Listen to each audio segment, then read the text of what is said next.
அனைவருக்கும் என் அன்பான வணக்கம். நாம ஒரு கடுமையான ஒரு சவாலை எதிர்நோக்கி இருக்கிறப்போ, நம்மளுக்கு இதை செய்ய முடியுமா? முடியாதா? அப்படிங்கிற ஒரு டவுட் மனசுல வரும். இந்த ஒரு விஷயத்த நம்மளால செஞ்சு முடிச்சிட முடியுமா? அப்படின்னு சொல்லிட்டு ஒரு இமாலய கனவு நம்ம முன்னாடி நிக்கும்.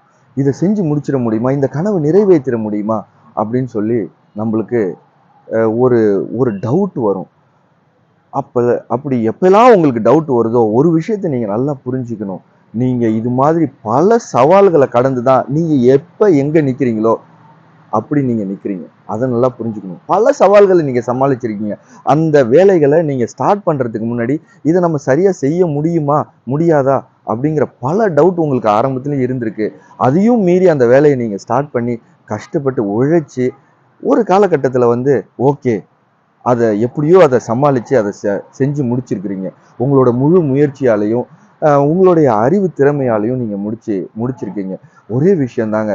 நம்மளுடைய உழைப்பு நம்மளோட உழைப்பு, நேர்மை இது இத இன்வெஸ்ட் பண்ணி நாம சாதிக்கிற எல்லா சாதனையும் மணக்குங்க. அவ்வளோதான். அதுதான் முக்கியம். நம்ம குறுக்கு வழியில நெறைய சாதிக்கலாம். நெறைய விஷயங்கள செஞ்சு அதன் மூலம் நெறைய விஷயங்கள சாதிக்கலாம். அது அல்ல சாதனை. அது அப்படி சாதிச்சு எவ்வளோ பெரிய கோட்டைய புடிச்சாலும், அது மண் கோட்டை மாரி சரிஞ்சு போயிடும். அட்லீஸ்ட் அந்த அத சாதிச்சுட்டு வந்த பிறகு நம்மளுக்கு தோணும்.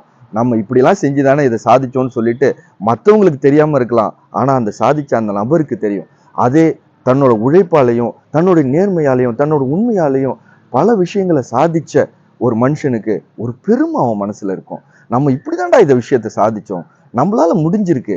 நம்மளால முடிஞ்சதுனால தான் இறைவன் இத நம்மளுக்கு குடுத்திருக்கான் அப்படின்னு சொல்லி பெருமைப்பட்டுக்கலாம். அந்த பெருமை காலத்துக்கும் வாழும்.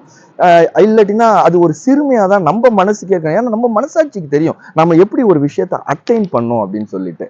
ஸோ எப்பயுமே நாம ஒரு வேலைய ஸ்டார்ட் பண்றதுக்கு முன்னாடி கொஞ்ச நேரம் யோசிச்சு பாருங்க. இதுக்கு முன்னாடி ஒரு கடினமான வேலைய நம்ம ஸ்டார்ட் பண்றப்போ, எவ்வளோ யோசிச்சிருப்போம். இத செய்ய முடியுமா? முடியாதான்னு யோசிச்சுட்டு, எப்படியோ அத ஸ்டார்ட் பண்ணிட்டு, அதுக்கப்புறம் பலவிதமான முயற்சிகள் செஞ்சு அத சாதிச்சிருப்போம். அதே மாதிரி தான் இன்னைக்கு நீங்க எடுத்திருக்கிற அந்த வேலையும், இன்னைக்கு நீங்க சாதிக்க போற அந்த விஷயமும் அப்படிதான். நீங்க ஸ்டார்ட் பண்றதுக்கு முன்னாடி யோசிக்கிறீங்களா? இல்லையா? இத நம்ம முடிக்க முடியுமான்னு சொல்லிட்டு, எப்படி பழைய விஷயங்கள நீங்க முடிச்சீங்களோ, அதே மாரி இந்த விஷயத்தையும் உங்களால கண்டிப்பா சாதிக்க முடியும். அதே மாதிரி இறைவனும், பிரபஞ்சமும் உங்களுக்கு எல்லாத்தையும் அந்த சாதிக்கிறதுக்கு தகுந்த எல்லா விஷயத்தையும் கொண்டாந்து குடுப்பான். ப்ரொவைடட் உங்ககிட்ட உழைப்பும், உண்மையும், நேர்மையும் இருக்கும் பட்சத்துல. சிந்தித்து செயல்படுங்கள். அனைவருக்கும் வணக்கம். வாழ்க வளமுடன்.